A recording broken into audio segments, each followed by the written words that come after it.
મારું માતાનું મોહન રાખે, બધી માતાઓનું રાખે, સતવારી બધી માતાઓનું રાખે. એટલે કોઈ વસ્તુ અશક્ય તમારા લેખમાં ના લખ્યું હોય, દીકરાને કોઈ વિસ્તાર નહીં થાય, લેખમાં કદાચ ના લખેલું હોય અને ડોક્ટરોએ એવું કહી દીધેલું હોય કે ભાઈ હવે આગળ કોઈ વસ્તી થશે નહીં, તમે ગમે તેટલી દવા કરો, ગમે તેટલી,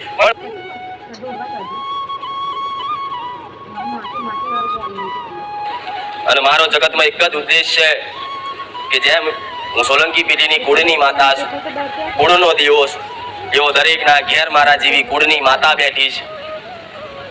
એ કુળની માતાને એના દીકરાની ભક્તિ નહીં મળતી અને એના દીકરાને કુળની માતાનો પ્રેમ નહીં મળતો. એ છૂટેલી ઓંગરી, તમારી કુળની માતાની છૂટેલી ઓંગરી કદાચ છૂટી જાય છે ને તો તમારી માની ઓંગરી મારા પકડાવવાની છે. એટલે હું બહુ જાગૃત છું. જગતમાં ફર્યા છો, ઠેર ઠેર દુનિયામાં ફર્યા છો, મઢ મઢ ભુવા ફર્યા છો, મોટા મોટા ધામ જઈ આવ્યા છો, પણ ચોય કદાચ 4 ધામની યાત્રા કરી હશે અને કદાચ એ યાત્રામાં જેવો આનંદ નહીં આવ્યો હોય ને એવો કદાચ આનંદ મારા સાનિધ્યમ ખાલી એક રવિવાર આવવાથી આવ્યો છે. આવું બહુ સમજાવું. તેનું કારણ છે કે રોમ મારી માતા છું અને દરેકને કદાચ પોતાની કુળદેવીના શરણ સુધી લઈ જવાના છે, પોતાની કુળદેવીની ભક્તિ મારા કરાવડાવવાની છે, પોતાની કુળદેવીની રહેણી કેની કેમ નિભાડવી એ શીખવાડવાનું, સારું જ્ઞાન આલવાનું, સારી સમજ આલવાની, સારી સદબુદ્ધિ આલી અને કદાચ તમે તમારી માતાની છત્ર છાયામાં જશો ને એમાં હું બહુચર રાજી રહીશ.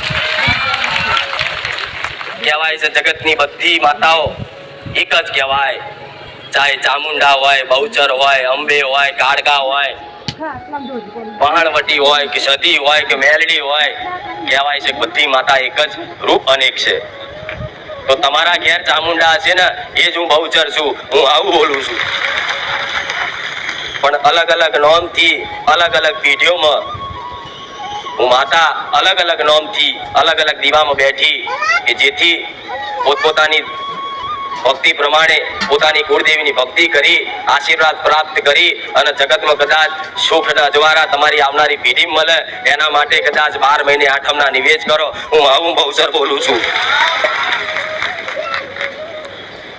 એટલે આયા છો તો મારું કર્તવ્ય છે કે સારું બોલવું, મારું ધર્મ છે સારું કરવું.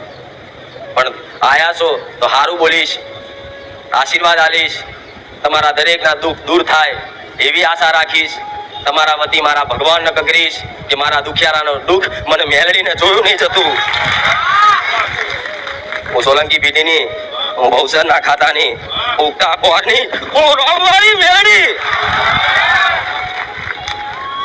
મારા મેલડીના રામ હું આવું એટલે પાવર આવી જાય.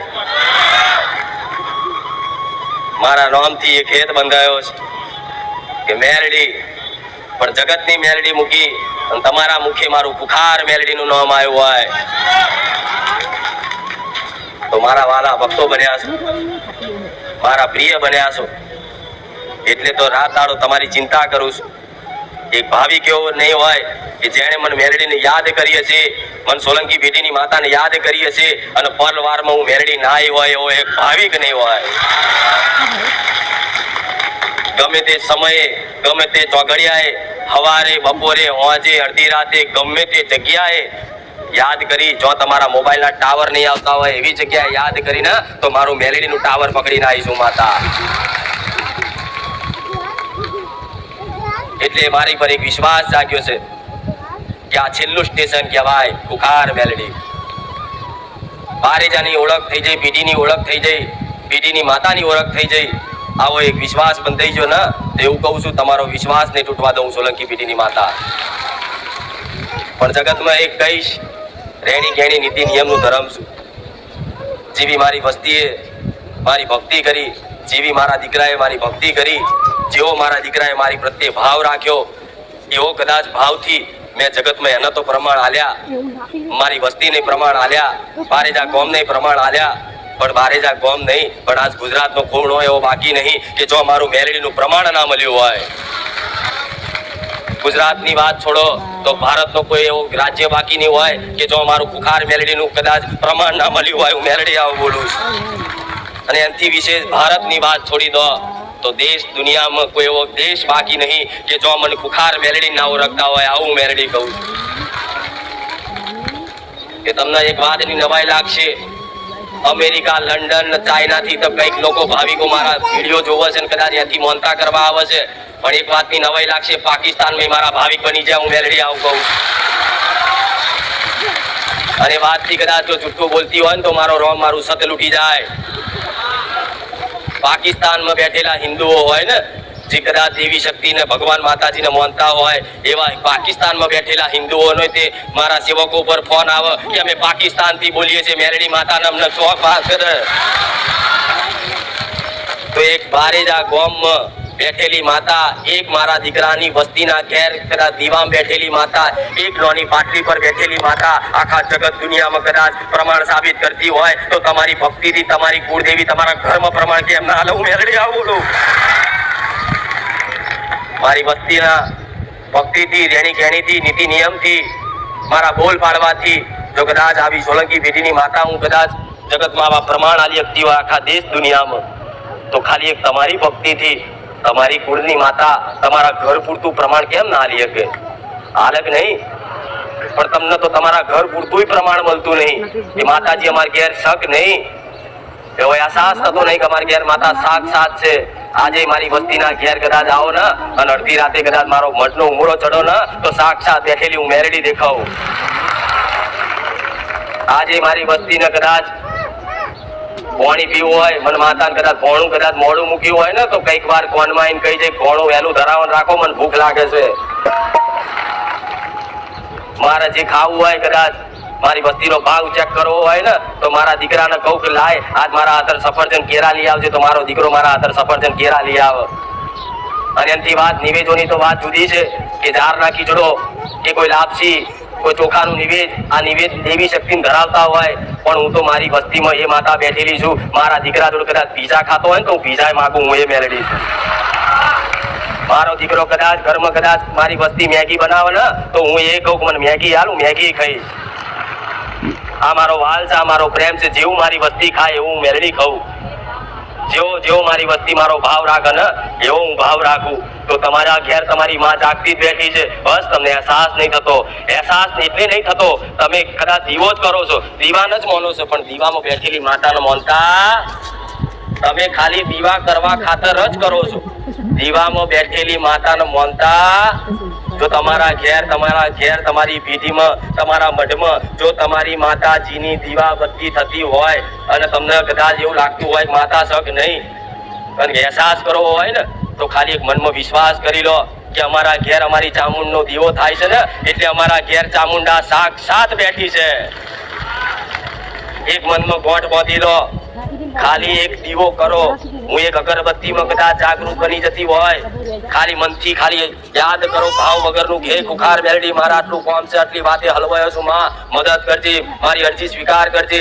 એટલી કદાચ પ્રાર્થના કરવાથી તમારી અરજી તાત્કાલિક હું મેલડી પૂરી કરી આલતી હોય તો તમારા ઘેર તો તમે રોજ દીવા કરો છો, તમારા ઘેર રોજ તમારી માની અગરબત્તી કરો છો, પણ છતાંય તમને અહેસાસ નહીં થતો. એનું મુખ્ય કારણ એ છે કે તમારી મનમાં તમારી માં પ્રત્યે શંકાનું એક પોટલું બંધાઈ ગયું છે કે અમારા ઘેર માતા નહીં. એટલે તો દુનિયામાં માતાઓ ખોરવા નીકળ્યા છે, પણ હું એવું કહું છું તો ખોરવાની જરૂર નહીં. એક દીવામાં તમારી માને જુઓ અને દીવામાં કદાચ તમારું મન સ્થિર ના થતું હોય ને તો મારા ભગવાનની માયાથી મારા બહુચરના આવા ફોટા બન્યા છે, મારા મેલડીના આવા ફોટા બન્યા છે, આવા મારા રોમના ફોટા બન્યા છે, તમારી ચામુંડ માતા, મહાકાળી માતાના જગતમાં ફોટા બન્યા છે. એ ફોટા મૂકીને ફોટામાં જુઓ અને એક વિશ્વાસ મૂકો કે માં તું બેઠી જ છું. ભલે કદાચ મારી મનમાં શંકા થતી હોય ને પણ મારા શંકા કરવી નહીં. મારા ઘેર મારી માં સાક્ષાત બેઠી છે.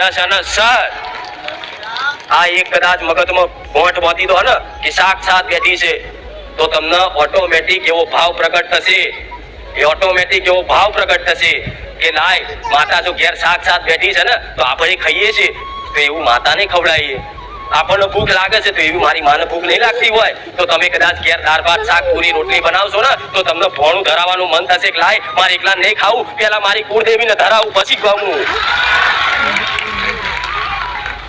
ભલે કદાચ તમને આળસ ચડે કે ગમે તેવો કંટાળો આવે પણ છતાંય તમે મનથી એવો ભાવ નક્કી કરો કે મારી માં ઘેર બેઠી છે, એને ભૂખ લાગે તો મારે મારી માને ભોણું ધરા વગર ખાવું નહીં. કદાચ આટલો સંકલ્પ કોઈ ઘર પરિવાર કરી લે ને તો તમારી માં તમારા હાથના ગોળિયા ખાય. ગોળા હું મેલડી બોલો. પણ ઘરમાં હારી મિષ્ટાન બની હોય, હારી કદાચ રસોઈ બની હોય, મહેમાન બહારથી આવે છે તો મહેમાનના હારા કદાચ લાપસી લાડવા ખવડાવો, પણ ઘેર બેઠેલી કુળદેવીની આગળ 12 મહિને નિવેદ આલો ને એ દાલો 12 મહિને એને કોઈ કોરિયો કદાચ ધરવા જતું નહીં. એમાં તમારી માને દુઃખ લાગે ગોડા. નકર કોઈની માં ઘાસ નહીં ખાતી. ગોડા હું સોલંકી બેટીની મેળે બોલું. ઘરમાં કદાચ સારું બન્યું હોય ને તો પેલું ભોણું તમારી માનું કાઢજો. કંટારાજનક આળસ લાગે ને તોય છતાંય ભલે ગમે તેવું દુઃખ હોય, ગમે તેવી કષ્ટી હોય, ઘરમાં બીમારીઓ ચાલુ રહેતી હોય, છતાંય પોતાની માં છે ઘેર એમ કરીને કદાચ ભોણું ધરાવવાનું જેણે ચાલુ કર્યું ને, હું એવું કહું છું, 1 દાડો 2 દાડા 4 દાડા 5 દાડા 6 દાડા 7 દાડા 10 દાડા, મહિનો 2 મહિના 6 મહિને તમારી માતાની આંખો ઉઘડશે ને ઉઘડશે. પણ એ બેઠી પરીક્ષા કરતી હોય, દીકરાનો ભાવ જોતી હોય કે મારો દીકરો ખાલી કરવા ખાતર કરે છે કે એને ખરેખરમાં મારા પ્રત્યે પ્રેમ છે, એવું ચેક કરશે તમારી માં. જો તમારી માં કદાચ પરીક્ષા કરે કે લાય મારો દીકરો ખાલી સ્વાર્થ ખાતર કદાચ મને કોરિયા ખવડાવે છે કે પછી મને પોતાની માં કરીને મને વાલ કરે છે, આટલું તમારી માં ખાલી ચેક કરી લીધું અને હૃદયનો ભાવ, નાભીનો ભાવ કદાચ એવો તમારો એક દાડો કદાચ નીકળી ગયો 6 મહિનામાં કે લે મારી માં શું, તું મારી કુળનો દીવો છું માં, લે આ દાળ ભાત પૂરી શાક તને ધરાવું છું, આ પાણી ધરાવું જમજે. કદાચ એ કોડકાર એ પૂરી શાકનો રોટલી શાકનો તમારી માં આવી ગયો ને તો તમારી પેઢીઓ તારી રાખે. પણ આજના મનુષ્ય સ્વાર્થ વગર પોતાની કુળદેવીને એક નારિયેળ હરખું ના વધે રહે. માતાજી કોમ કરે તો જ એને આપવાનું, નહીં તો નહીં આપવાનું. પણ મારી વસ્તી ને મારા દીકરાએ તો ગોડા કદાચ એને દુઃખ પડ્યા, કષ્ટી પડી ને છતાંય તે કદાચ મને કદાચ કોરિયો ખવડાવવાનું કોઈ દાડ ભૂલ્યો નહીં. એની હું મેલડી આવું બોલું છું. ગમે તેવા દુઃખ પડતા, ગમે તેવી કષ્ટી પડતી,